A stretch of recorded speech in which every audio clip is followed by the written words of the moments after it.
Hello everyone, this is your chapter number 9, Environment and Sustainable Development for class 12 from your Indian Economic Development book. This is the part 3 of this chapter, and in this part we are going to learn about sustainable development, and it is by Ms. Divya Saraswat. Topics to be covered through this video are meaning of sustainable development, how to achieve sustainable development, strategies for sustainable development. So let us start this one by one. Yes, sustainable development. For sustainable development, before start this topic, we should first understand this that environment and economy are interdependent, दोनों को ही एक दूसरे की ज़रूरत है, दोनों ही एक दूसरे से डिपेंडेंट हैं, ठीक है, interdependent to each other. So environment and economy are interdependent and need each other. और जहाँ हमारा जो डेवलपमेंट होता है वो इग्नोर करना शुरू कर देता है एनवायरनमेंट को, तो वो कहीं ना कहीं एनवायरनमेंट को डिस्ट्रॉय करना स्टार्ट कर देता है. For that what we need, ऐसा डेवलपमेंट चाहिए जो सस्टेनेबल डेवलपमेंट हो, ठीक है. And there is a definition present here according to United Nation Conference on Environment and Development, यानी कि UNCED. उन्होंने क्या डिफाइन करा, द डेवलपमेंट, ऐसा डेवलपमेंट होना चाहिए that meets the need of the present generation without compromising the ability of future generation to meet their own needs. Development वो होना चाहिए जो आज के टाइम की नीड को पूरा करे, बट उससे कहीं ना कहीं फ्यूचर के लिए उनको कॉम्प्रोमाइज ना करना पड़े फ्यूचर जनरेशन को. नाउ सस्टेनेबल डेवलपमेंट के अगर मैं कुछ पॉइंट्स की बात करूं तो बेसिकली 2 पॉइंट्स हम लोगों को समझ आए इससे. Meets the basic needs of all people, particularly the poor majority, उसको भी इंक्लूड करना है. बेसिकली हमें उनके लिए सस्टेनेबल डेवलपमेंट भी चाहिए.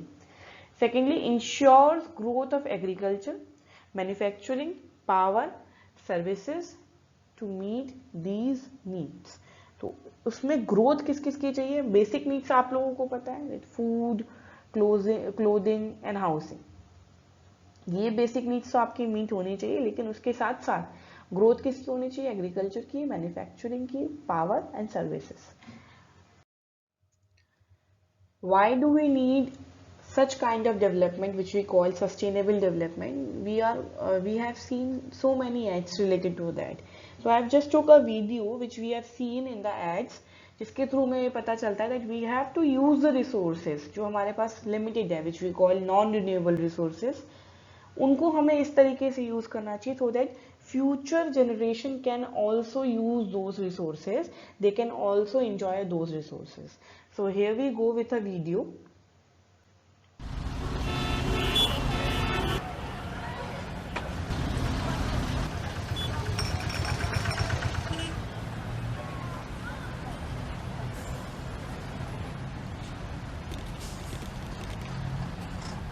Cycle repair shop.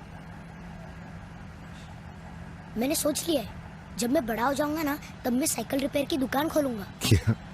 क्यों? जिस तरह आप सब पेट्रोल वेस्ट कर रहे हैं, फ्यूचर में तो पेट्रोल बचेगा ही नहीं, तब तो सब साइकिल ही चलाएंगे ना. खुद ही सारा पेट्रोल खत्म करेंगे या कुछ अपने बच्चों के लिए भी छोड़ेंगे? Yes, with the help of this video what we have learned that we have to use the resources effectively and efficiently so that the coming future generation can also enjoy this. Okay, let us move ahead now. Aims of sustainable development, जैसा कि हमने अभी एक video में देखा, sustainable development aims at promoting the kind of development that minimises environmental problems, first thing, जिससे environment की problems minimise हो सके, and meets the needs of the present generation. Present generation की भी नीड्स फुलफिल हो रही है without compromising the ability of the future generation to meet their own need. So this is the basic aim of sustainable development. Now, how we are going to achieve such kind of environment through sustainable development? So, there are few points which we have to keep in mind. The first one is limiting the human population. First thing is हमें population control करनी पड़ेगी to a level with in the carrying capacity of the environment, जितना हमारा environment carry कर सकता है हमें population उतनी कंट्रोल करनी पड़ेगी। द कैरिंग कैपेसिटी को हम अगर एनवायरनमेंट को एक एग्जाम्पल के थ्रू समझना चाहें तो it should be a Plimsoll line. Plimsoll line जो होती है, here we are having Plimsoll line which is on the ship, जो एक लोड लिमिट का मार्क होता है, एक शिप के ऊपर आपको कितना लोड डालना है, जितना वो शिप लोड ले सके, ठीक है, उससे ज्यादा आप लोड नहीं देंगे शिप के ऊपर। तो this is the Plimsoll line. जब तक आप लोड डालेंगे, जब तक वो शिप जो है वो पानी के अंदर इस लेवल तक ना आ जाए, ठीक है, it can be dip into the water till the Plimsoll line level. In the absence of Plimsoll line, अगर ये एब्सेंस हो जाएगी, अगर ये लाइन शिप्स के ऊपर नहीं होगी, सो क्या होगा, शिप्स जो है वो पानी के अंदर पूरा चले जाएगा, वो डूब सकता है।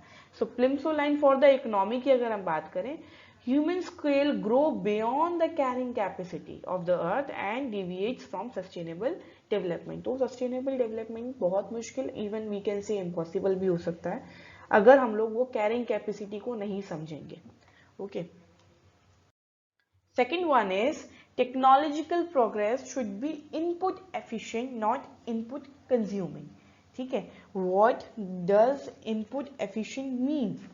so input efficient means हमें रिसोर्सेज को इस तरीके से यूज करना है सो दैट हम कम रिसोर्सेज को यूज करके ज्यादा आउटपुट प्रोड्यूस कर सकें। Fine, instead of input consuming, कि हम ज्यादा रिसोर्सेज को यूज कर रहे हैं और कम आउटपुट प्रोड्यूस कर रहे हैं। It should be input efficient. So technological process कैसा होना चाहिए? Input efficient, so that we can use less resources and produce more output. Renewable resources should be extracted on a sustainable basis, इस तरीके से हमको उनको यूज करना चाहिए सस्टेनेबल बेसिस पर, so that rate of extraction should not exceed the rate of regeneration.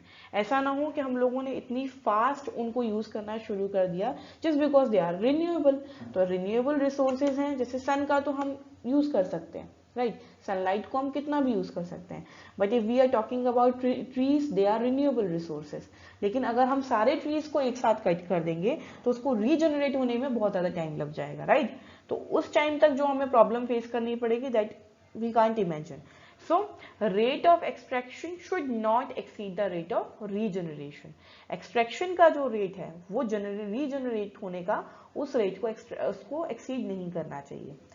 Fourth one is for non renewable resources, rate of depletion should not exceed the rate of recreation of renewable substitute. अब हमें क्या करना चाहिए? Non renewable resources की जगह, उनको deplete होने से पहले हमें उसकी जगह रिन्यूएबल रिसोर्सेज को सब्सटीट्यूट करना स्टार्ट कर देना चाहिए। फाइन, तो उसका रेट भी मैनेज होना चाहिए। ऐसा ना हो कि हम लोग बहुत जल्दी से उसको खत्म करते जा रहे हैं और उसको अडेप्ट करके, रिन्यूएबल रिसोर्सेज को अडेप्ट करने का हम लोगों ने इतना टाइम लिया नहीं है। Last one is inefficiency arises from pollution should be corrected, pollution control होना चाहिए। Strategies for sustainable development, we are having 6 to 7 strategies in this topic. So first one is the most important one, the use of non-conventional sources of energy, ठीक है। Conventional sources वो होते हैं जो कहीं ना कहीं एनवायरनमेंट पे एडवर्स इफेक्ट करते हैं, non conventional or environment friendly sources of energy. So India is hugely dependent on what? Thermal and hydropower plant to meet its power needs. और अगर इनमें दोनों की बात करें, इन दोनों सोर्सेज ऑफ एनर्जी की, so they have adverse effect on environment. Thermal power plant जो है वो कहीं ना कहीं लार्ज क्वांटिटी में CO2 रिलीज करता है। जो थर्मल पावर प्लांट है, it's release large quantity CO2, जो कहीं ना कहीं एक तरह की कौन सी गैस है? ग्रीन हाउस गैस में आता है। एंड उसका इफेक्ट एनवायरनमेंट पे क्या होता है एज अ ग्लोबल वार्मिंग, वो आप सब लोगों ने through a video we have seen in our last class. Now उससे ना एक और चीज प्रोड्यूस होती है which is called fly ash. अगर हम उसको प्रॉपरली यूज नहीं करेंगे तो वो कहीं ना कहीं वाटर पोल्यूशन फैला सकता है, land pollution and other components of the environment को भी एडवर्सली इफेक्ट कर सकता है। सो फॉर दिस हमें क्या करना चाहिए? सस्टेनेबल डेवलपमेंट के लिए we have to start using non conventional sources of energy. We can't say that कि हम कन्वेंशनल से एकदम से शिफ्ट हो जाएंगे नॉन कन्वेंशनल पर, ऐसा नहीं हो सकता. But yes we can start. Okay, तो we already have started also. ठीक है, like wind power and solar rays are cleaner and greener energy sources. Wind power कहाँ पर सेटअप करना चाहिए? Those areas where wind speed is usually high, जो बहुत ज़्यादा ओपन एरियाज होते हैं, जहाँ पे wind mill can provide electricity without any adverse impact on the environment. At least जो लोकल एरियाज के लोग हैं वो उस इलेक्ट्रिसिटी को यूज कर पाएंगे. No doubt the initial cost is high, but जो उससे फायदा होगा ना लोगों को, जो उससे लोगों को इलेक्ट्रिसिटी मिलेगी, उससे वो कहीं ना कहीं वो अब्जॉर्ब हो जाएगा एक टाइम के बाद. And if we are talking about solar rays, so India is naturally endowed with the large quantity of sunlight. ठीक है, solar energy in the form of sunlight. So हम लोग क्या कर सकते हैं, इसमें सोलर पैनल्स लगते हैं जिससे सनलाइट के थ्रू कुछ सेल्स होते हैं उसमें, फोटोवोल्टेइक सेल्स, उनके through solar energy can be converted into electricity. So these cells use special kind of material to capture solar energy and then convert the energy into electricity. So we are having pictures of these two in our next slide. So this is your thermal power plant and hydro power plant, conventional source of energy, and here we are having both of them, non-conventional source of energy, windmill and solar panels.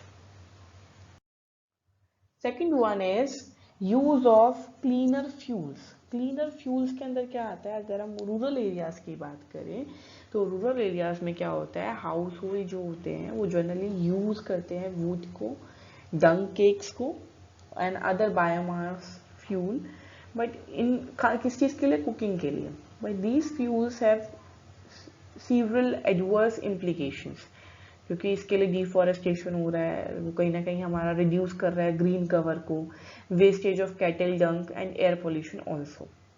उसको rectify करने के लिए क्या करना है? We have to start using LPG and gobar gas plant are being provided through easy loan and subsidy by the government. So government ने ये initiative लिया है सो दैट इस सिचुएशन से कहीं ना कहीं हम रिड्यूस कर सकें बेसिकली इन सब का यूज जो रूरल एरियाज आज तक करते हुए आ रहे हैं. And for the gobar gas plant to function, cattle dung is fed to plant and gas is produced which is used as fuel with the slurry which is left over is very good organic fertilizer and soil conditioner.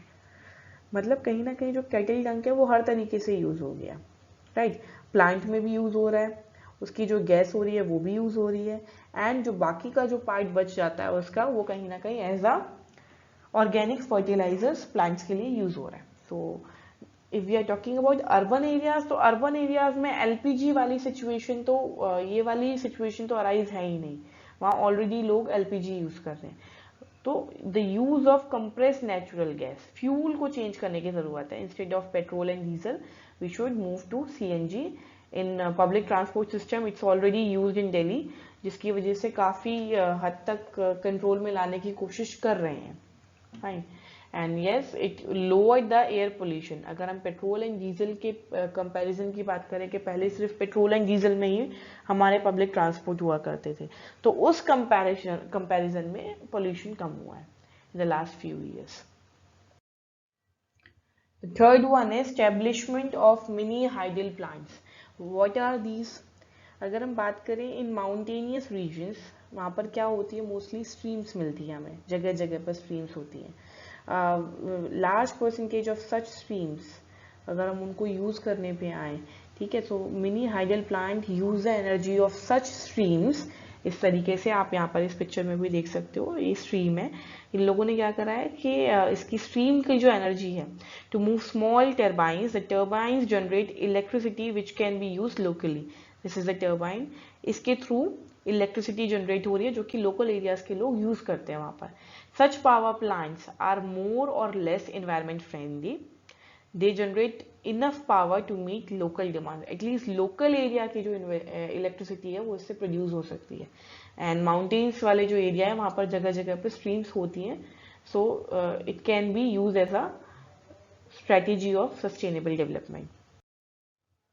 Fourth one जो हम भूल चुके हैं अपनी traditional को, ठीक है, traditional जो इंडियन, जब पहले क्या होता था, जब वी डोंट हैव एंटीबायोटिक्स तो हमारे घरेलू नुस्खे होते थे, चोट लगने पर हल्दी लगाई जाती थी, राइट, जुकाम होता था तो काढ़ा पिलाया जाता था। So we are having so many traditional medicine we are having at that time, but nowadays we are just dependent on the antibiotic medicines and all. So traditionally Indian people have been close to the environment at that time. The shift from traditional system to modern system has caused several damage to the environment, ठीक है। India के पास अगर हम बात करें बहुत ज़्यादा privilege है, we are having so many of species of plant जो कहीं ना कहीं मेडिकलिन प्रॉपर्टीज रखती हैं। 15,000 स्पीसीज है हमारे पास, वी आर हैविंग 15,000 स्पीसीज जिनके अंदर मेडिकलिन प्रॉपर्टीज हैं। About 8,000 of these are regular use in various system of treatment including the folk tradition.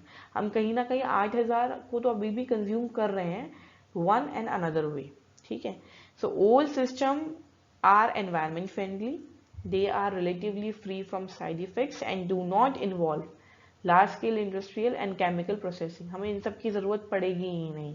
अगर हम बात करें तो हम लोगों ने आयुष एक करके पढ़ा था लास्ट चैप्टर्स में, so this is somewhere related to that only, ठीक है। So fifth one is use of biocompost. Biocompost means now we have to stop using the fertilizers and pesticides. At least we can use them less, because if we are talking about pesticides and fertilizers, वो कहीं ना कहीं adversely affect करता है land को भी, उसके लिए पानी की रिक्वायरमेंट बहुत होती है, वाटर रिक्वायरमेंट ज़्यादा होती है, तो ग्राउंड वाटर भी अफेक्ट होता है उससे, and it is also adversely effect our body also, ठीक है। So with the increase of demand of organic food, farmers have again started using compost made from organic waste। और उस organic waste के लिए बहुत सारे parts हैं country के अंदर which are maintaining cattle only because they produce dung, which is an important fertilizer and soil conditioner, okay।